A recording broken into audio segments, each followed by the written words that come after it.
While Michael and I were enjoying our multi-course meal, I sensed a couple arriving in the room next to us. Their voices, filled with happiness, sounded familiar to me. "You're really happy today, aren't you?" "Well, of course. That annoying kid has finally grown up. I can divorce without paying child support now. And finally, I can marry you. Is it okay if we sit here?" Michael asked from outside the closed door. "Ah. What is it?" "Oh, my apologies. Were we too loud?" "No, that's not a problem, Dad." As the door opened with these words, Robert was taken aback. "My name is Naomi Hudson, a 46-year-old cram school lecturer. My husband, Robert, is 4 years my senior and runs an architectural firm. He established this firm a few years after we got married, but initially, it was tough to secure clients and manage the finances. That's why, before we got married, I was a teacher, and after giving birth to our only son, Michael, I worked as a tutor and cram school lecturer for the immediate high income and stability. I used to pack my schedule with work, no matter what.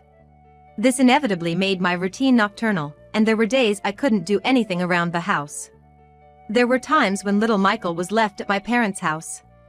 But a few years later, Robert's business stabilized, and it started growing.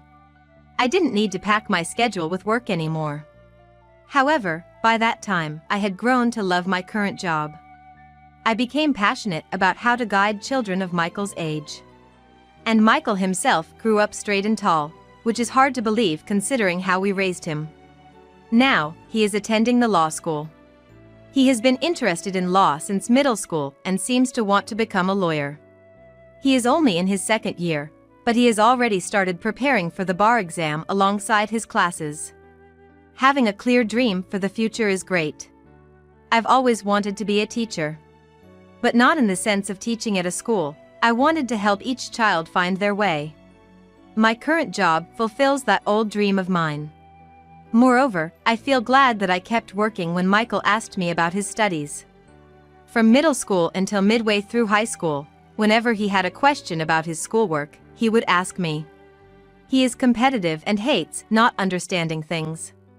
I don't usually hover over him, but when he asks, I do my best to explain things in a way that makes sense to him. So, despite being an absent mother most of the time, Michael was kind to me. Probably, my mother's parenting while I frequently left him at her house when he was little played a significant role. I'm truly grateful for that.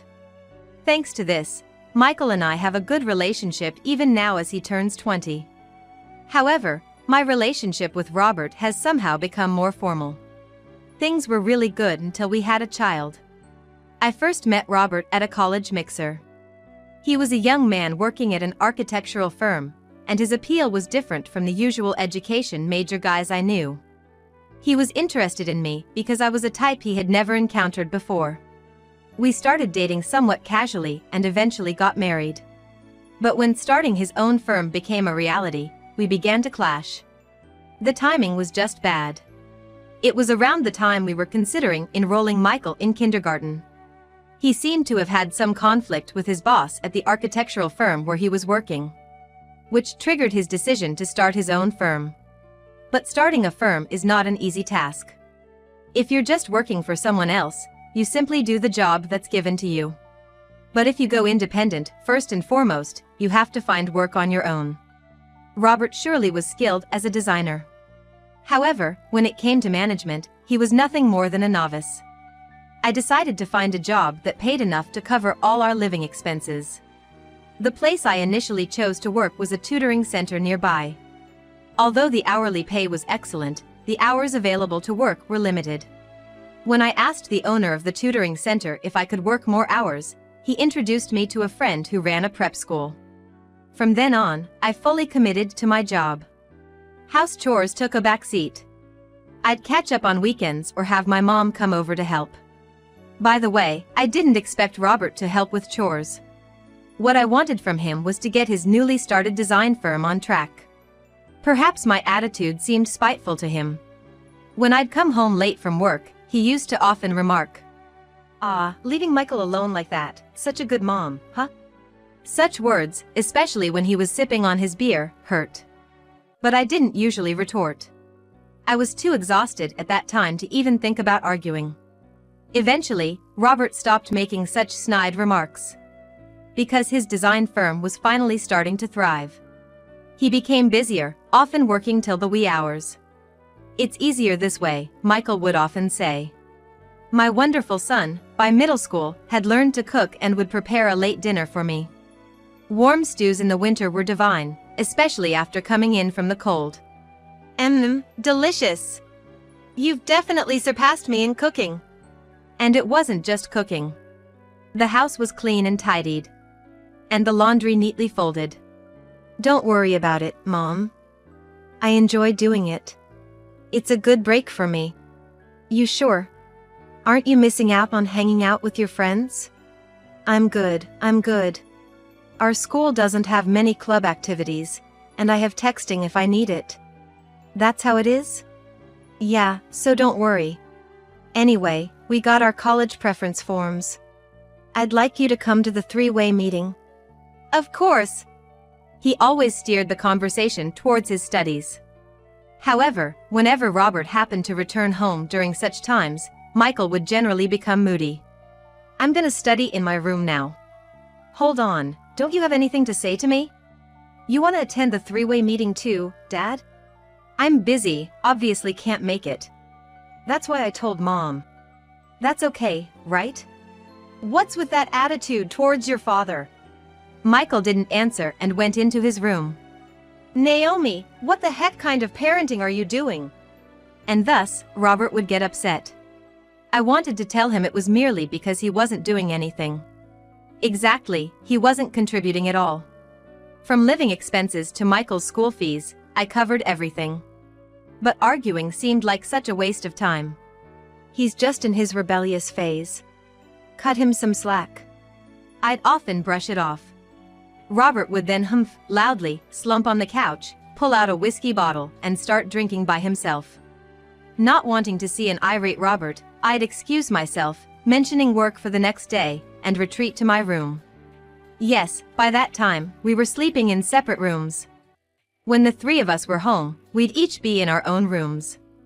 We were now able to live in a sufficiently large apartment. Our family continued to live in this somewhat cold atmosphere. Yet, when Michael got into the university he had been aiming for, we did celebrate together. "Man, getting into a law school is something. I'm so proud. It's where I wanted to go." Michael's response was rather indifferent, but it was the truth. He had always had a law school he wanted to attend and worked hard to get in. Despite this, he didn't attend prep school and studied on his own. "If I don't understand, I mean, I've got a good teacher at home. Why do I need to go out for it?" At most, it was about taking a mock exam to know the national level. "Saved some bucks since you're a cheap one." Is that really how you say it? Mom, I meant to say that too. You really don't need to worry about that. No, I just wanted to do it myself. Michael really is a good kid, almost too good to be true.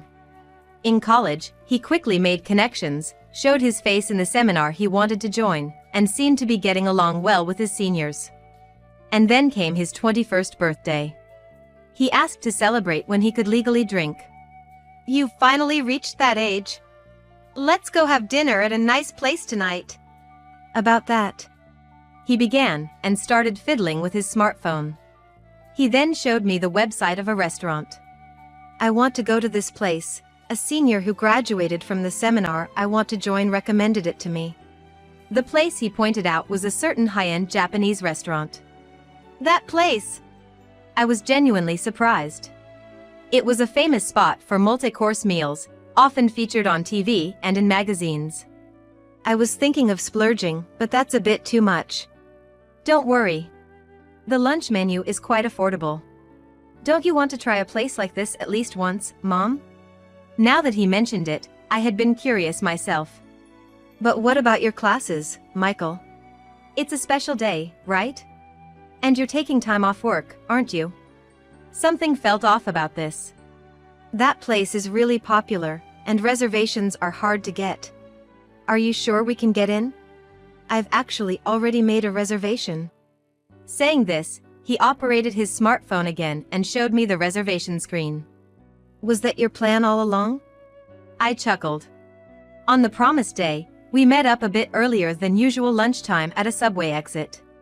Having been working non-stop, I rarely had the chance to dine at fancy places, so I was looking forward to it. This way, directed Michael, leading me to a building basement, a serene setting. Inside, the private rooms for small parties seemed to be located further in, as we were led down a long corridor. We've got plenty of time reserved, he assured me. So we can take our time, I get it. Exactly, he replied. We then enjoyed the series of exquisite multi-course meal brought before us. A feast for both the eyes and the palate. It had been quite a while since I had experienced something like this. As we were savoring the final sweet dish, I noticed some commotion outside. You're really splurging on me today, aren't you? Yeah, today's a special day. That voice, I recognized it, and turned to look at Michael. He was calmly fiddling with his smartphone. Maybe checking messages now that we had finished our meal. Hey. Shoo, he gestured with his finger to his lips, a mischievous grin on his face. Let's listen in a bit more, Mom. And man, they sure are loud. The waitress said the thick partitions meant we wouldn't be able to hear the tables next to us, but I guess not. Feeling a bit uneasy, I strained my ears to listen. Drinking in the middle of the day is something, huh? Yeah, totally.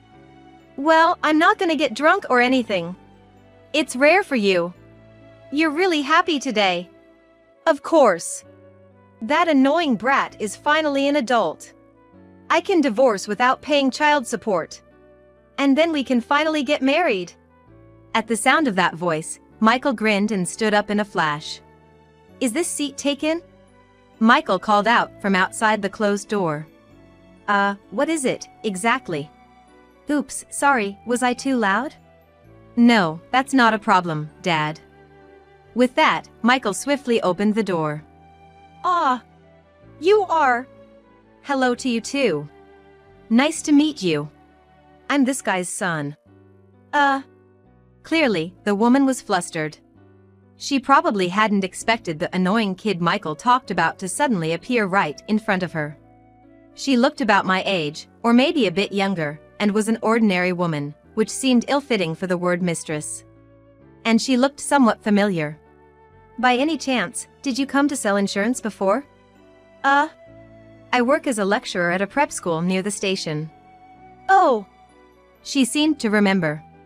She had come to sell insurance during a break, promising to meet with a staff member. Then this will be quick. My name is Kate Smith. I've been seeing your husband for quite some time. Seriously. Now that your son is an adult, I think it's time for a divorce. With a brisk tone befitting her job, Kate clearly stated her case to me. Just then, as if Robert had closed his mouth, he suddenly opened it, grabbing Kate's shoulder as if to say, don't say any more. However, she probably didn't realize the meaning behind Robert's actions. She turned around, intending to come towards me. No way. As Michael said this, he took out his smartphone from his pocket. Actually, this is perfect. I want you to meet someone I want to introduce to Dad and the others, he said, and then quickly raised his hand to signal someone. Then, crossing the long hallway, several figures approached. Hey! Over here. Oh? You guys haven't gotten past the stewed dishes yet. If it's a full-course meal, you're in the middle of it, aren't you? Hey Michael, you guys have finished eating, haven't you? Yes, we certainly have. Shall we move to your room then? That sounds good. As Michael said this, the man and woman who came from behind the senior also chimed in. This is a nice place. Drinking from the afternoon, the boss has it good. Hey, you guys? It seems like they were from the architectural office staff. We also have something to discuss. Saying this, they led Robert and the others out of the other room. In our room, there were myself, Michael, Robert, Kate, the senior, and 2 office members, a total of 7 people gathered. Mom, Dad, let me introduce you. This is Mr. Young, a senior in the seminar I want to join. He's a lawyer. Nice to meet you, I am. The lawyer handed out his business cards to all of us, including the architectural office staff. What's all this about? Well, I heard from Michael that there might be a divorce case coming up, so I'm here to say thanks for the work in advance. Are you kidding me? No, I'm serious. Actually, aren't you and Mrs. Hudson going to discuss that now that Michael is an adult? Sure, we were talking about that. Saying this, Michael played back the recording of Robert's delighted voice and Kate's words from earlier. Mom, what do you think? Well, surprisingly, my response came out easily. Indeed, it could be said that I had abandoned my role as a wife to Robert quite some time ago. But I had not given up my role as a mother. That's why I wanted to maintain our family. Still, if Michael had arranged this and Robert was willing, I saw no reason to continue. Mr. Young, do you have a divorce form? Actually, I do have one here. Thank you. I swiftly wrote my name on it. Mom, you're so understanding and quick to act. Don't flatter me, you won't get anything more out of me today. Then, Mr. Young handed the signed paper to Robert, saying, I presume you want this as well? Here you go. Yes. Robert took the pen with trembling hands and signed. Thank you very much. So this means he's free after submitting this, right? Kate leaned in. Yes, that's right. Well, there are a few things we need you to do. What do you mean? Certainly, Naomi doesn't need child support for Michael anymore. However, she has the right to claim alimony from you too. What? If it's about the breakdown of the marriage, Naomi is in the same boat. That's not true. The lawyer cut in sharply. Robert's affair, not contributing financially to the household, those are grounds for alimony. An affair? And financial abuse? Come on, Robert. And Kate, was it? You guys admitted earlier that you've been together for a while now. That's an affair. There, the "we've been together for a while" part was played back. Kate gasped. Thinking you shouldn't have said that? I've known about this for a long time. That's why I asked Mom to celebrate my birthday here today. You little! I've checked the bank and the household ledger. Everything for our living expenses comes from Mom's account, including my tuition. Everything of yours goes to work and whatnot. Yet, you eat at home without question, get your laundry done, right? Look, I've been raised all along with Mom's money. Robert had no words to return to Michael's relentless statements. When on earth did he check the bank books? Indeed, I had been paying for everything in our household. Rent for the increasingly spacious apartment, groceries, utilities, so, in that sense, you've been living off me, haven't you? These words unconsciously slipped from my mouth. Living off you? That's a horrible way to put it. But isn't it true? You've been doing your favorite job all along, spending all your earnings there. Yet, you live in the apartment I rent, eat the food I buy. Clothes, well, you probably buy those yourself, but the laundry is done at our place, right? Which part of this is not living off someone? I suddenly found the hole.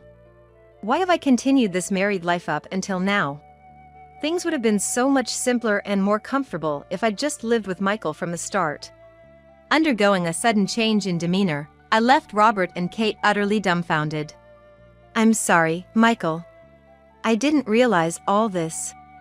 And Mr. Young, I'd like to request a divorce not just for infidelity but also for financial abuse, and I want to claim alimony. Leave it to me. Well then, Mom, we're done here with our meal and our business, let's go home. Is it okay to leave your senior colleague? He still has business with these two. I turned my attention to a man and a woman brought over by Mr. Young. They gave me a slight bow. Nice to meet you, we are architects from the office. Oh, is that so? Nice to meet you. But, what exactly is?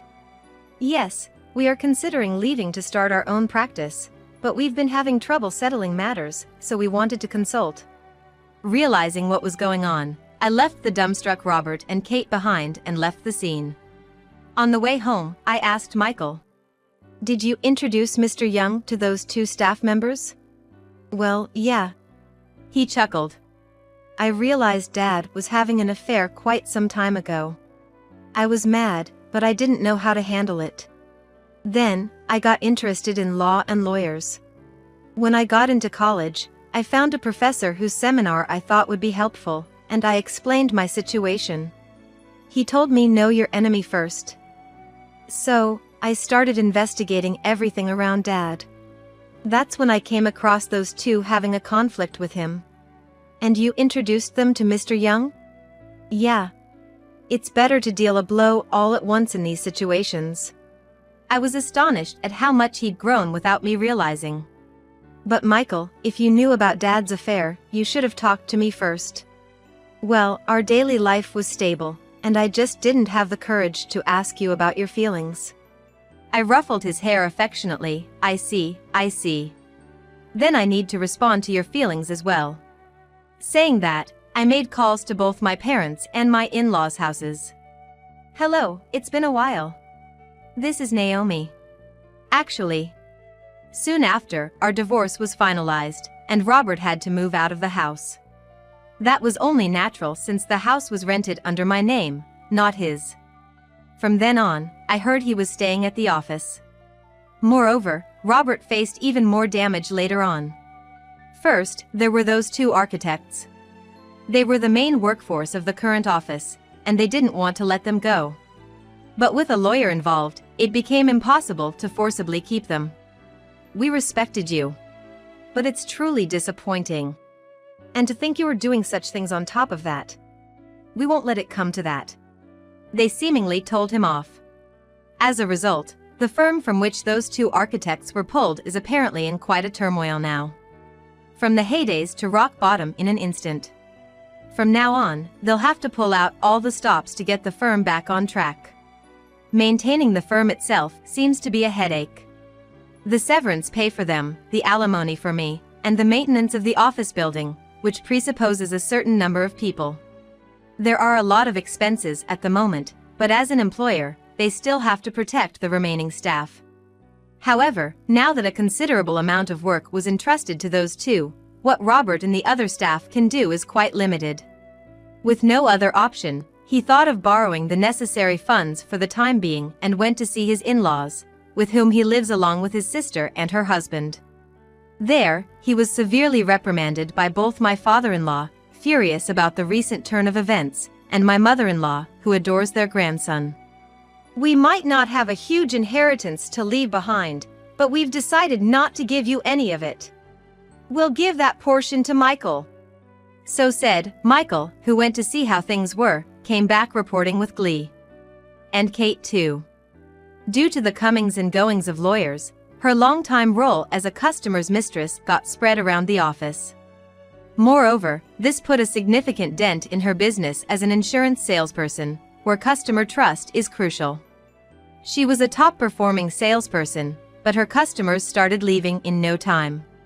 With office politics and backstabbing happening, showing vulnerability was a bad move. Her salary has decreased, and on top of that, she has to pay alimony. Thanks to all this, her relationship with Robert is now quite strained. It would have been better if we just divorced properly earlier. Well, you agreed with what I said back then, didn't you? I can only think that it serves them right. Sometime after that, we moved to a slightly smaller place from our previous residence. That's because Michael, taking the initiative, said, wouldn't a smaller place be fine? Indeed, that's true. For now, it's just the two of us living together. I'm sure this thoughtful and well-prepared Michael will pass his bar exam early. And someday, he'll get a girlfriend, get married, and leave my nest to stand on his own. When that time comes, I'll be the only one left. There's no use in having a too-spacious house for just myself. From now on, there's no deadweight named Robert. For a while, it's just going to be Michael and me in our cozy little space, living a joyful life.